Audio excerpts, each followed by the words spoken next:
point I wanted to share was mentoring is, I feel, a lifelong journey.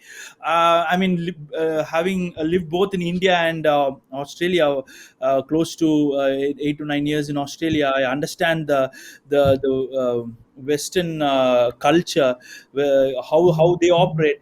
From an Indian point of view, what I've seen is, when you say you need a mentor, it's somewhere you're looked down. It's like, people think you only need a mentor when you're doing something wrong, or you're not up to the mark, or when you say you need coaching. Like, the word coach is sort of, here, the vibe I get is like, you are here, and you need to go up here, and you need to get a mentor here, so you are somewhere missing, and you need to, that's the mindset here. But in And in Australia, India for the exams, Samson, that's how you do, right? He say, "Oh, he's getting tuition," and say, "Are you a power yeah, of yeah, yeah, yeah, you nailed it. Yeah, I was looking for that a clear explanation. Yeah, exactly. So when you say you need tuition, you are like, okay, he's not a good student, so he needs additional support to, be better, kind of thing. But in Australia, it's not seen as a weakness. It is seen as like a rather iron sharpening iron. It's looked at from that angle. So you have like life coaches. You don't have coaches just for business, or just for, faith, or, but you also have people they call as life coach. So they journey you along your life. They understand, analyze different aspects of your life, your relationships, and make the better version of you, if that's the right word. So for me, to answer your question, when do you need a mentor, I would say you need a mentor all through your life. Now, practically, you may not have the same mentor all through your life, because of different seasons of life you go through, different walks of life, for various reasons. But I would say, at every point of your life, you should have a mentor. Because basically, by having a mentor, what you're doing is, you are, instead of learning by mistakes and going the hard way, you're learning by someone who has already been there, done that, and they can share their experiences and wisdom, and you can make a better version of you. So that's, I feel, the bottom line. And now, coming back to, from a business, like, point of view, as an entrepreneur point of view, there are very few mentors that we can relate to, especially in India, I would say, because this concept is still new. So what you're doing, Joseph, working with the CEOs and all of that, it's actually a big need. It's something that people like. To give you the best example, like, right from a young age, I was involved in missions and ministries, and a lot of youth work, and a lot of that. So when I got married, like, I thought I don't need a marriage counseling, like, like, I mean, why would I need? I've helped so many couples, I've counseled so many couples. Why would I need a marriage counseling? That's the thought I had. But because I was a leader in an organization which organized a marriage counseling camp for 10 couples, so I had to attend. So after marriage, like, 10 days after my marriage, I'm attending this marriage counseling, and trust me, I'm learning things that was so new, I wouldn't have learned if I had not attended that marriage seminar. So it was that moment, something stuck in me.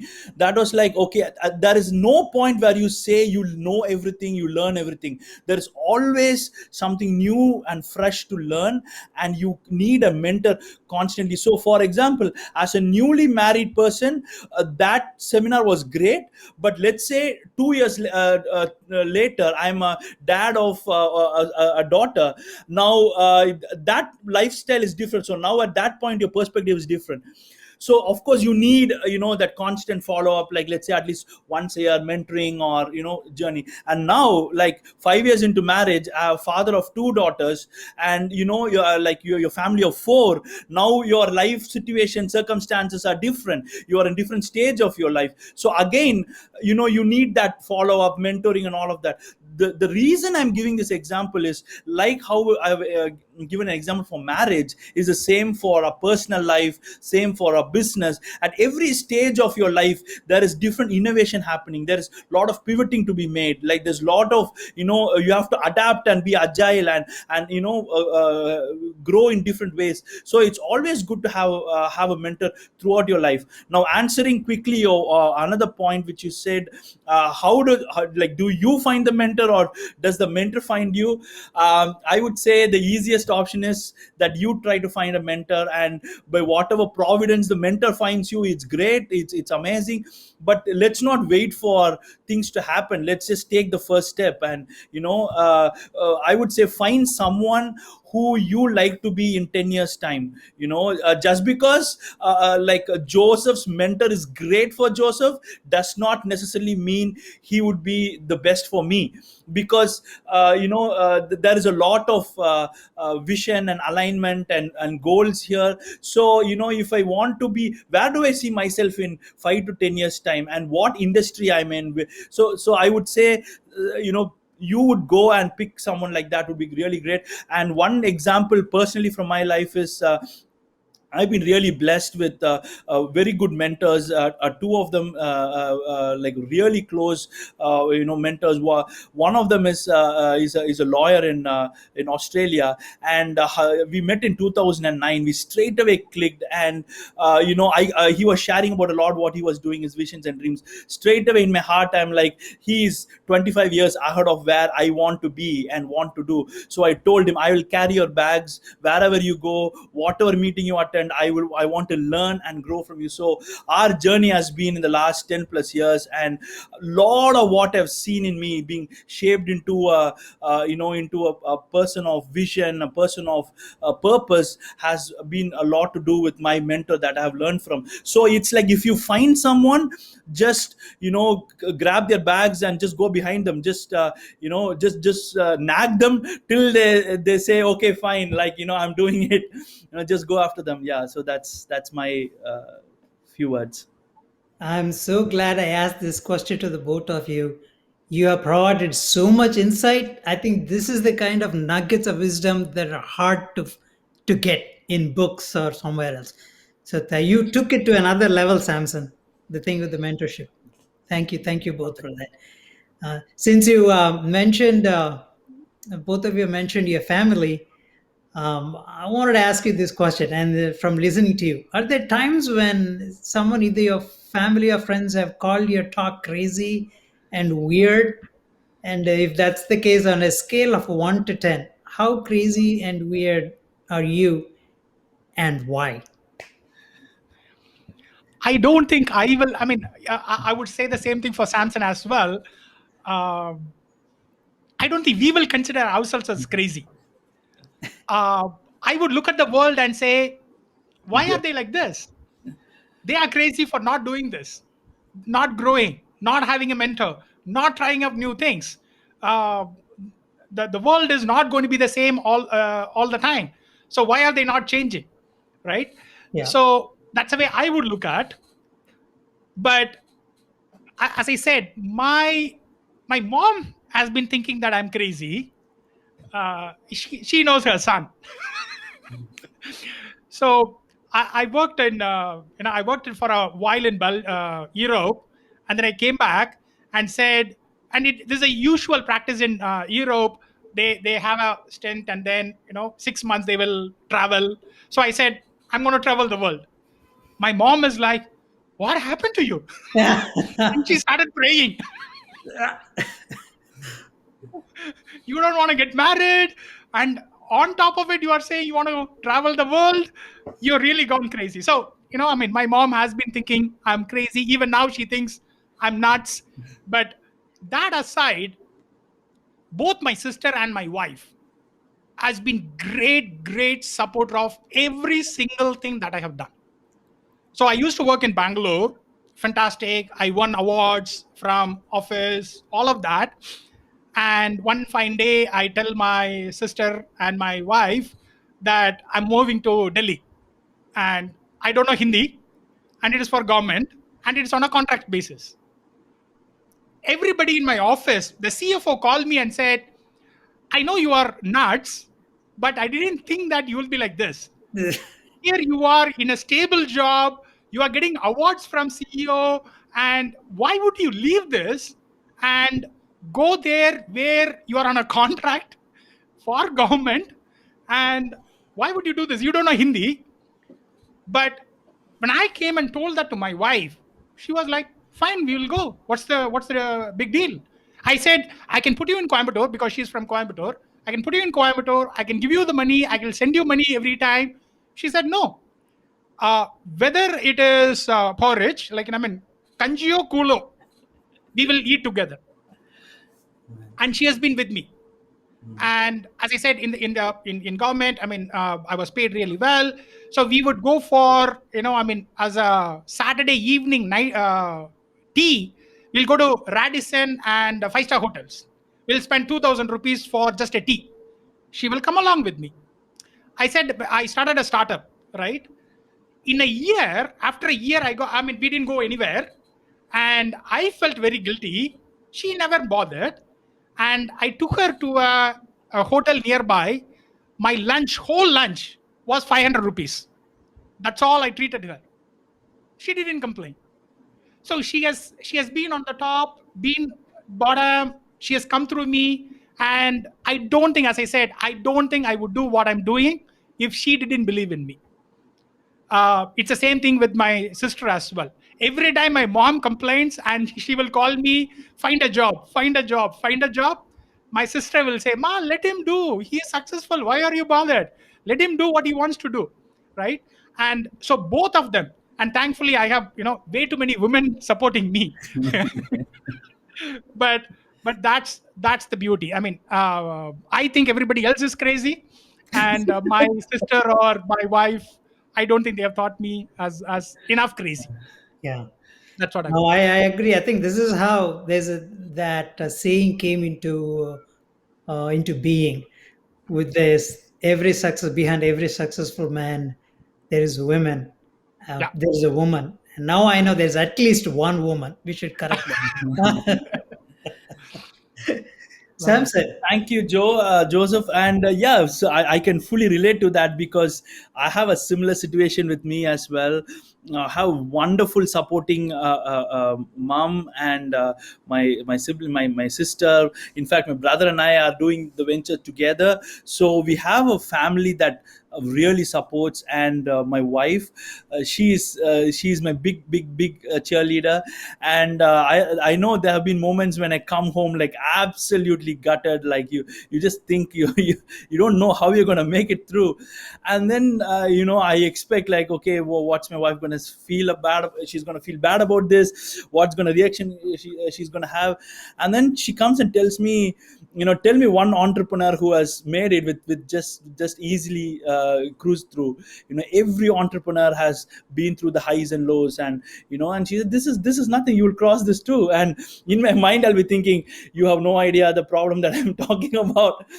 But true to her word, like in a couple of days some solution will come, somewhere you pivot, something happens that you find your way through. And above all, we believe in God, and he does miracles, and you come out. And this cannot be achieved without the support of a family. If I think of like a wife probably who's very nagging, or a family that's constantly putting you down, I don't think we could do what we are doing now. So family has been a big support, and of course mom's prayers. And by what Joseph says, I can already imagine his mom praying for him in everything. So that adds a big strength. Like when you go through moments of challenges, like when COVID hit, like immediately we had a knee-jerk situation. We were like we were like having like few clients, so but they were like big clients for us.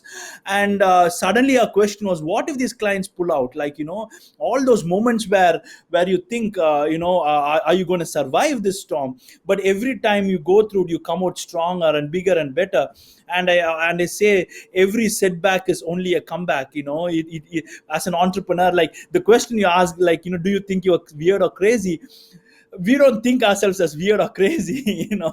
In fact, we enjoy that feeling of trying to do the impossible, and trying to do something that has not been there before. But maybe others view us as crazy, like maybe my relatives, maybe my friends, maybe the circle whom I know, they think, what is this guy always talking about some tech or something? And I watched him for like 5-6 years. It looks like he's not done anything big, like I see him in the newspapers or whatever, like So they may think we are crazy because you're constantly having ideas, thoughts, strategies to implement and things like that.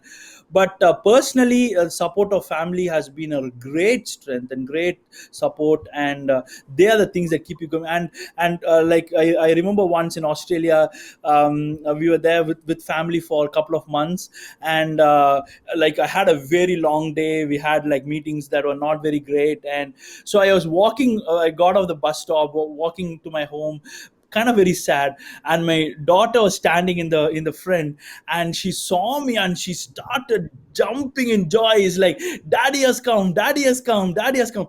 Like I don't even know to explain that feeling. All that pressures just vanished. That moment, it was all about, thank you, Lord, that I have a wonderful family. Thank you, God, that I can come back to a family and feel safe and feel not judged and feel celebrated. Like my daughter, she was only 2.5, like, how she was doing, like. So it's this support that somewhere keeps us going, and yeah, so we are really blessed with that. Yeah. Thank you both for sharing that piece. And I can tell you, I'm no entrepreneur, but I'm still called crazy and weird by my family. So hey, you're there, you're turned it. With you guys doing so much and balancing between work and life at home and everything else, how do you manage to keep your time, manage time management and organization? You should have some really good organizational and time management skills. Would you mind just sharing a little bit of that and maybe some tools you use, something you recommend? Okay, couple of things. One, at least at home, we have a very clear distinction. I don't go to the kitchen at all, and my wife takes care of all of the education of my kids, whether going to the PTM or ensuring that they study. All of that is taken care of my wife, and so there's a huge chunk of weight is taken away from my shoulder, and she carries that, and she doesn't even bother me that he has not scored well or whatever. I mean, she takes care of all of those kinds of stuff. So in my mind, my cognitive power, I don't have to spend on that. She takes care of that. That's a huge burden that is out of me. So that's one. The second one is the way that I operate. Again, I'm not saying this is applicable to everybody. The way I operate is every quarter, every 90 days, I do some experiment on wealth insights network self control. I'll Right. do some kind of an experiment, and I will see, can I put a system into it. In my college, I studied electronics, as you introduced. I forgot everything that I studied. The only thing that I remember is systems theory. So you have input, there's a processing, there's an output. It has to come back as a feedback, and then the system improves. If it's a closed loop system. If it's an open loop system, it'll only crash, right? So that's the crux of that, and which is what I practice. So I'll put in some kind of a system, maybe a tool, maybe my own processing, and I will do that and see how it works, right? And then if it works, and then I will say, okay, now that it is working, can I do a 10x of that? Can I accelerate that? And if it accelerates, when you come to an acceleration, you might need a different tool and a process. Try that. Is it working? Not working? Roll back. So it is a constant experimentation. So in that particular thing, if you would observe me, you would say Joseph is nuts, because I'm always on a constant experimentation basis. But what it has, I mean, I've been doing this for a long time. So by now, I have found few things. One, on a day basis, I have a day theme. Monday is my creativity day. So I create my any content, any of those kinds of stuff, podcast, blog writing, newsletter writing, anything that I have to create. It's all on Monday. Because of that, when I get up in the morning, my mind is already thinking, what are the things that I need to create, in what form I have to create, and so on and so forth. The whole day is blocked for that. And then I can create as quickly as possible. Then Tuesdays and Wednesdays are consulting. So I do three things. One is consulting, coaching, and coding. I'm a CTO. Three things, right? So Tuesdays and Wednesdays are completely for consulting, nothing else, primarily on that. Thursdays is again coaching. but it's also an admin work. So whatever taxes that I need to file, any other admin work kind of a thing. So when I have this kind of a day theme, not just 1 or 2 hours blocked, when I have the day theme, I'm able to say, okay, these are all the things that I need to finish. And when I wake up itself, oh, Thursday, okay, so these taxes I need to file, I'm able to kick my mind into that kind of a mode, right? And I'm able to do that. And I'm always asking myself, what is the 10x I can do? 10x of the outcome, not just the effort. Can I do 10x effort? What's the 10x outcome that I can have? Which tools and processes will help? See, as a technologist, I advise companies to use technology, and I ask myself, if I'm not using technology for my own benefit, what's the point? So I ask myself, which will help me to go 10x in both in effort and in outcome? And I have used these tools. So for me, I would say most of my notes is in a tool called Workflowy. I'll send it to you and you can put it on the notes. So workflow is something that it is always there. So my activities, what I have to do, and what are the insights I'm having.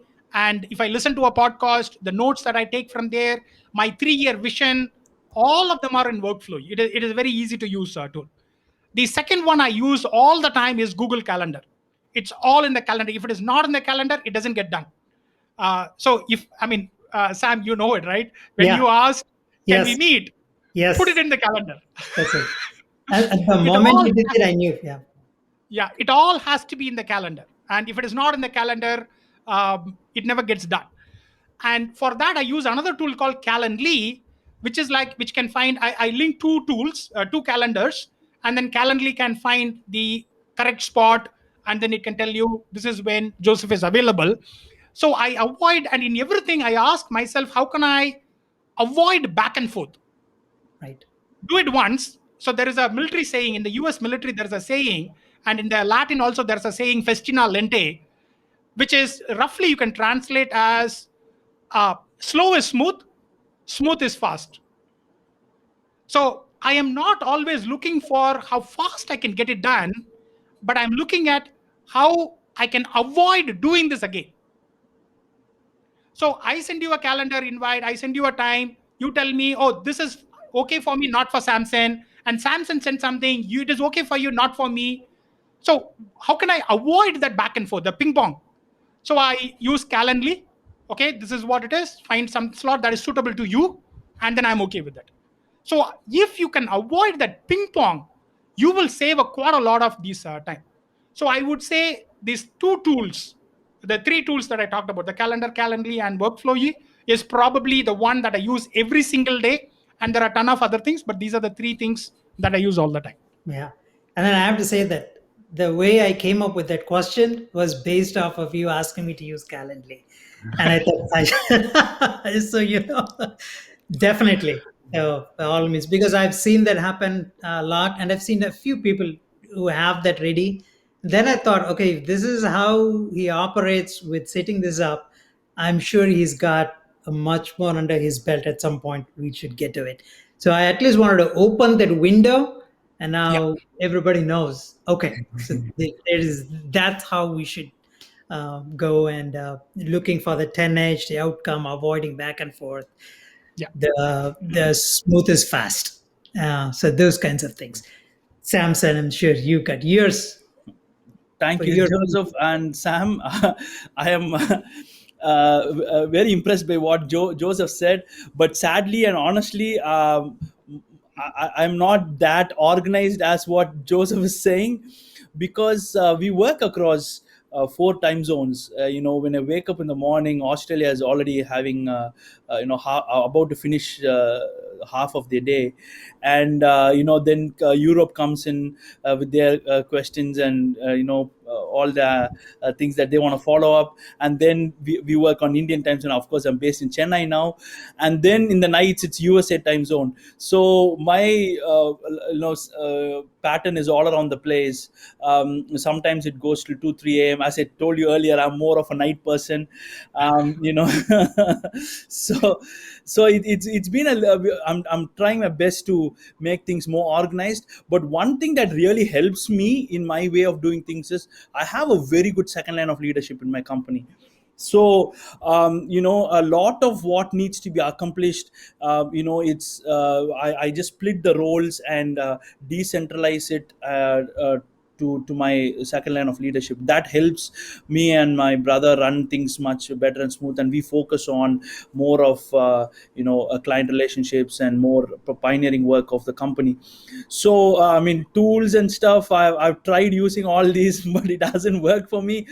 I really wish I can get that going. I'm hoping in down the lane, I will get that done. But from a lifestyle point of view, weekends I pretty much try not to work, because the weekdays are very full. So weekends is more like a family time. It's time for me to read books, or spend time praying, and that's the style I usually have on weekends.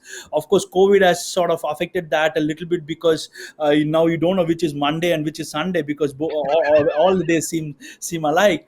So so it has disrupted a little bit, but otherwise it's more like Sundays you're like having time with family, church, and all of that, and then Saturdays is just downtime. It's like that. But yeah, I'm certainly looking forward to learn from experts like Joseph and Sam on time management and getting my life more organized. And that's the honest truth.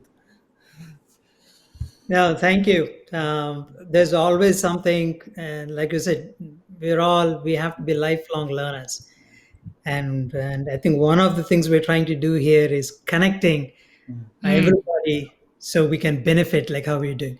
I've got just three or so more questions, and before we wrap it up.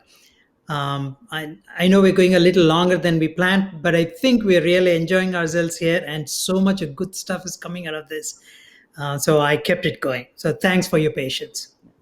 Um, I wanted to ask this: if there's only going to be three things that you want our watchers to focus on for the next 12 months, given I'm actually jumping off of what you said there, Samson. Now I can't tell what day of the week it is.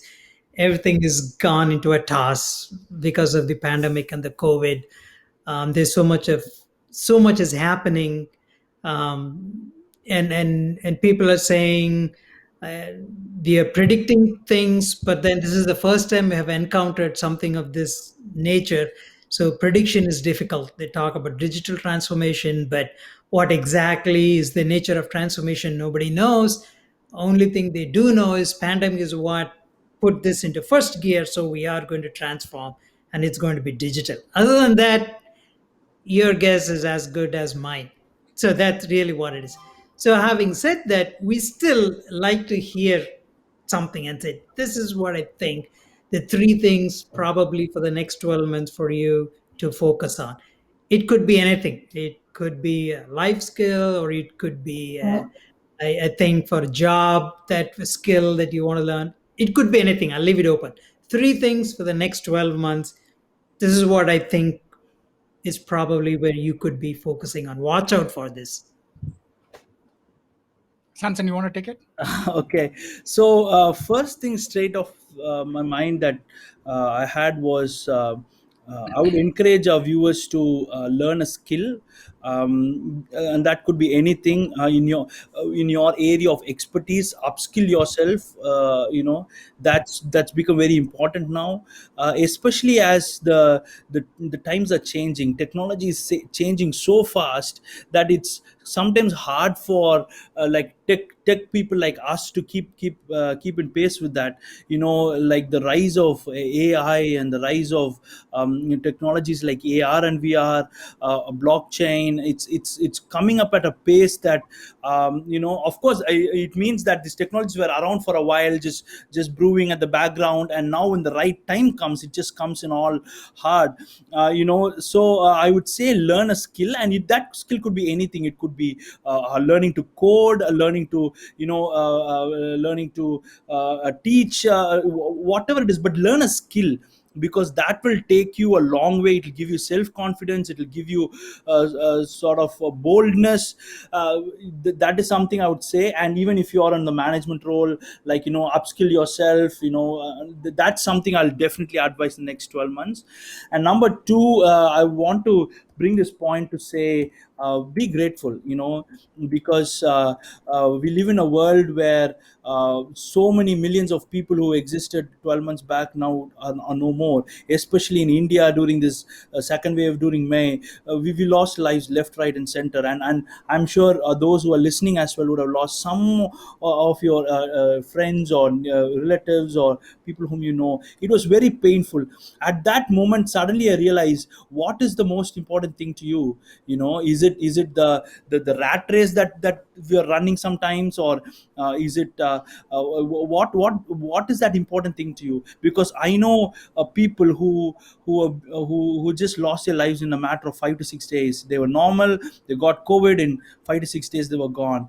And those are things that shake your foundations. So we learn to be grateful.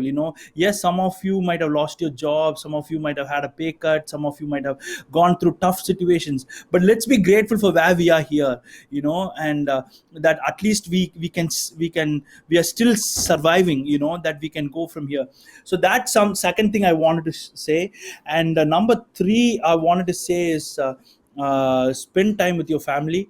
Of course, with lockdowns and stuff, most times we are with our family. But what I'm saying here is, let's not have grudges or anger against anyone. But let's make sure, like, life at the end of the day, it's all about spending time with your loved ones. And most of you all, like, we have aging parents, and sometimes in the busyness of life, and in the mid 30s, late 30s, we sort of ignore that and forget that they are aging too. And let's just pause a little bit and just spend some quality time with them. Those kind of things. I know I may be talking very broad and generic, but honestly, if there's something I want to say for the next 12 months, let's just do that. Let's learn a skill, let's be grateful, and let's spend time with loved one. I mean, even like, people whom you have not contacted for like 2 3 years, just go through your phone book, or just pick up the phone and say, hey, how are you doing? How did you survive the pandemic? Are you okay? Is your family okay? Is there any way I can help you? So ask those questions, and let it be a time of reflection, because the world will come out of pandemic. We will come out of this. It will be fine. But this moment, is sort of very important that we navigate it this way. So that helps. Yeah. Sam, I cannot emphasize that be grateful any more than what Samson has said. I mean, absolutely true. I am really, really grateful for what I have now.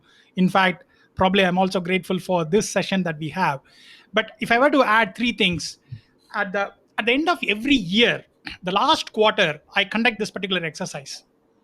The first thing that I do is I look at the trends that are coming in. I use a framework called pestle analysis: politics, economics, social, technology, environmental, and legal. So, in these things, what are all the trends that are happening? So, say, for example, technology, Samson talked about 5G, blockchain, AI, ML, those things are coming in. Social, if you see, there's a lot of aged population than the younger population. And so, what should we do? Most of the startups are focusing on 20 to 40 years old, but the people who have money are the one who are at 60. They are the one who have money. So no startup is targeting them. So like this, I mean, now you can do the whole analysis, Pestel, and you will be able to see, okay, I can connect the dots and see probably this is where it is going. And that is how you will be able to be ahead of all the others when you do this kind of an analysis. So that's one. Do an analysis with a pestle. That's one. Two, build some form of a morning routine. It could be anything, but do some form of a morning routine. I am not saying you have to wake up at 4:30 or 5. You are waking up at 10, that's okay. But first 2 hours after you wake up, what do you do? That's important. Can you get something done? Even as mundane as getting your bed correct. You're not doing it today, do that. Get something done in the first 2 hours. Not just go to Facebook, not WhatsApp, not consuming, but doing something, creating something. Maybe go for a walk, take a jog, whatever it could be. Create something, do something, right? And this will also come from the analysis that you have done. If this is the analysis, this is the skill that I need to learn, or this is what I need to get done. I need to save more, whatever that it could be. So form some form of morning routines. I'm a firm believer in morning routines. I have about 9 morning routines that I like to practice. On any given day, probably I'll only do about 3 or 4, but I'm still okay with that. So do some form of morning routine. The third thing that I would say is do reviews. I do a daily review, weekly review, a monthly review. And that'll tell you, are you going in the right direction, the one that you set up, or you need to change something, or you need to put some 10x action, or can you change something so that you can achieve a 10x outcome. So do a review. These three things: do an analysis, come up with a morning routine, something that you can stick to, and third, do a review. That's all three things that I would say. Both of you, very profound, very poignant. Man, I wish we had 24 hours to just do this like a marathon, but I know we don't have that kind of time. I have three more things before I want to end. What kind of legacy would each of you want to leave behind? uh, I have done a like this might again you asked like am I crazy, right? I have This is probably one of the things that I've done as a crazy It was a stuff. valid question. Some people thought I was Oh, crazy for asking the crazy no, question. it is very very valid, Sam. And there's a backstory to why I did this, and I'm going to tell you that. uh, Alfred Nobel, we all know, and this I picked it up from Stephen Covey's book, but like I mean here it goes. Alfred Nobel, we all know, he instituted Nobel Prize, but then he had a life incident where his brother died. The newspaper thought that he died and published Merchant of Death died. And he read that news and said, oh my God, people are going to remember me as Merchant of Death. That is not the legacy that I want to leave. So that's how he came up with whatever that he came up with, Nobel Prize. And Steve Jobs also said, knowing that I'm going to die made it clear for me that what decisions I have to take and what are the things that I have to say no. So I followed that and I wrote my own obituary. What is that I want my wife to say, my kids to say, my colleagues to say? And that's the obituary that I'm trying to live. That when I die on that bed, on that sand bed that I am in, people will say that. So if I have to summarize that, and I have posted on my blog, I will send you the link. You can add it up in the notes.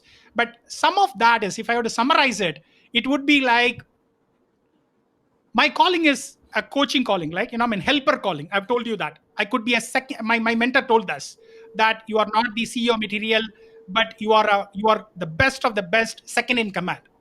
So my calling is to help somebody achieve beyond their dreams, to punch that boundary and go beyond that boundary, whatever that boundary is. If I would be able to help 1,000 people from now until I die, that would be my legacy. That I have helped people punch their boundary and go beyond that. That's my legacy. Thank you. That's great, Joseph. Um, for me, it's very simple. It may sound very cliche, but um, I want to be known as someone who gave himself everything for others, and who strived in every of his being to make this world a better place. And to go a little bit deeper from just saying the making the world a better place, it's more like, what is the world we are leaving for our children, in terms of safety. There are so many social and justice issues that still has not been addressed, and that they are causes that I'm very passionate about, and I want to make a difference in that. And it's like I used to think, the people who thought about a democracy, it is basically an idea, man's idea. But that one thing has changed our world for good. We don't realize the change that is made, because we all grew we all were born in a democracy, we grew in a democracy. We don't understand the difference between like a king ruling a country or a dictator ruling a country to having a democracy. But the people who thought about democracy, they did something that outlived them, who helped centuries later. And one of my favorite heroes is William Wilberforce. I'm not sure if you know about him. He was the one who abolished slavery in United Kingdom, and he indirectly played a role for the independence of India as well. He was a politician, he was a theologian, he had a wonderful group of people that touched every aspect of society. This research says that 18 global organizations today, like the World Wildlife Fund, Red Cross, like that, some 18 organizations today globally trace their roots back to the time of William Wilberforce, living his life out to his fullest. So that has been my dream. Why that's one of the reasons why we run a tech company, because we believe that technology brings solutions to problems, and it brings scalable solutions, like what we are doing with the women's safety app that prevents rape and domestic abuse. We are building a crowdfunding platform through which NGOs can raise funds to help the livelihood of people. So during the COVID, we built a platform called Shake Poverty, through which close to 100,000 people were able to give food and other things through the platform that helped them do that.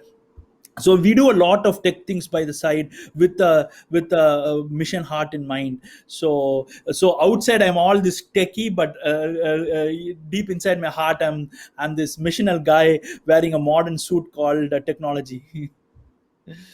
I have to say this, Samson. That is precisely the reason why we chose you to be on here. It was one of those reasons. Was in speaking with you, I was able to see that heart and how we are putting the heart inside the tech. Because in the end, technology is just an enabler. Everything we do in the end of the day is to make the lives of the people better. Is that not what it's really for? Everything, the governance, why do we govern, why do we become policemen, firefighters, coders? Although we grow up initially thinking I am studying because I want a job, I'm doing a job because I want the money, I'm getting this so I can get married and then have kids. But no, in the end of the day, everything we do is really to benefit humanity. We're trying to solve problems. If you strip all this away and if you maroon somebody on an island, we all gravitate to do some tasks, but it is a tasks so it can use and be helpful to everybody to get through life. So I think there was, and I think you kind of helped answer a question I was going to ask both of you. If there were projects that you were doing that you wanted to talk about and plug in, and you sort of plugged that in. So thanks for doing that. We'll put that in the show notes, and people are interested to support it in some manner or fashion that they feel a calling and drawn to.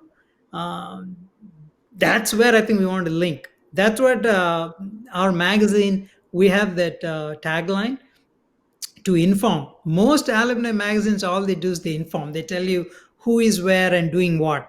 But for us, I think we envision that as only level one. There was a level two. We called it illuminate.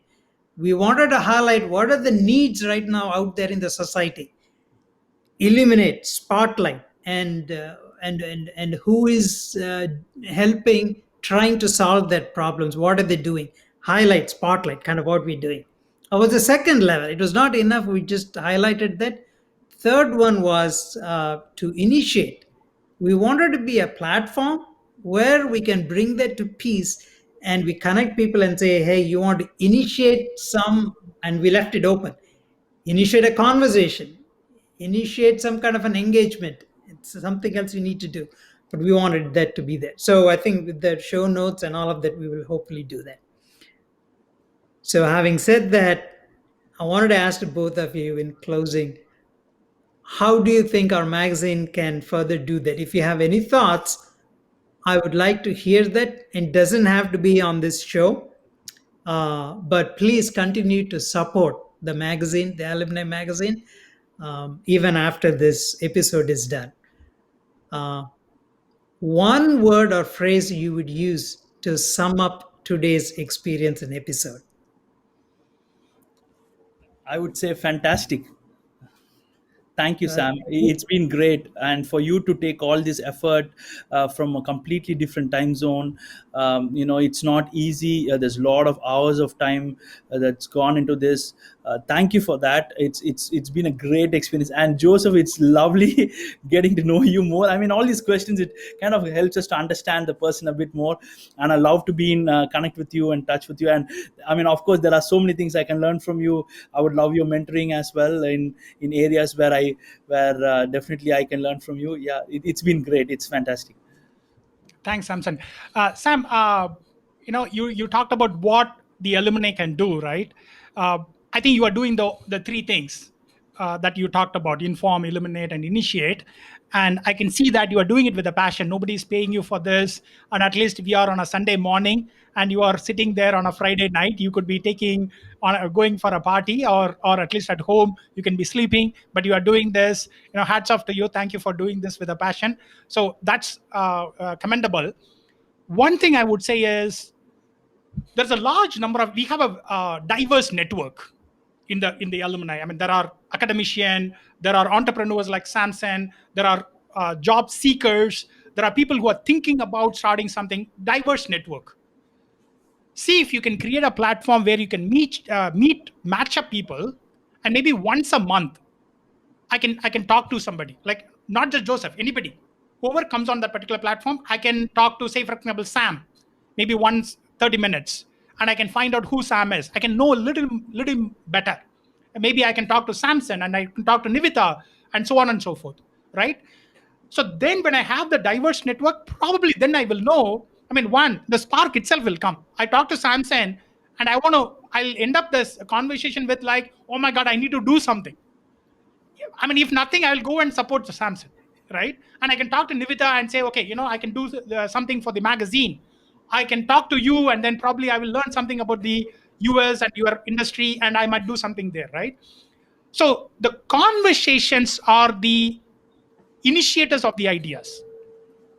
So if we can have a platform where we can match up people, they can sign up voluntarily, match up people, I think we can do that. So that's one, I would say maybe the alumni association can consider that. Second is, what is this conversation about? I think Krista Tepet is somebody who talks to quite a lot of people. I love her conversation. And in one of the thing, one guest said this, what's a great conversation? Great conversation is something that you say something which is deep in your heart, but you have never articulated it. You brought that out, Sam. So some of the things, right? I mean, deep in your heart, like in Samson's case also, in my case also, you brought that out. So thank you for that. It's a great conversation. I'm just very humbled. It's just been an honor to have both of you and the kind of time you spent. It's priceless. Just this experience, if not for anything else, just you talked about conversation, one on one, and taking this. This is part of your life. You spend 90 minutes out of your life. So thank you for that. And hopefully, this will be of use for some of our viewers when they listen to this. And before I close, I have a request for the viewers. I know when they post this, they're going to ask for likes and they're going to ask for comments. While I appreciate that on behalf of the entire Missing Link team that's behind this, we will appreciate your thumbs up and your comments. But what I would really like is, and this is a takeaway from listening to Samson and Joseph, so this is not my idea, but what I thought was, in your comments, please tell us, what did you do right after the show happened? What action did you take? It could have been 5 minutes after it, could have been a day after it, could have been a week after it. Please post your comments and say, after I watched this resonated with me, what Samson said, this is what I did. This is what Joseph said, it clicked. This is what I did. Please say that actionable items, and that is how you will be paying forward beyond just the compliments. While your compliments are appreciated, your actions will probably speak louder and benefit everybody else. With that, I want to thank both of you again. I cannot thank you enough. Thank you, Joseph. Thank you, Samson. And to the viewers, be safe, be well, and please remember the world needs your light. Goodbye for now.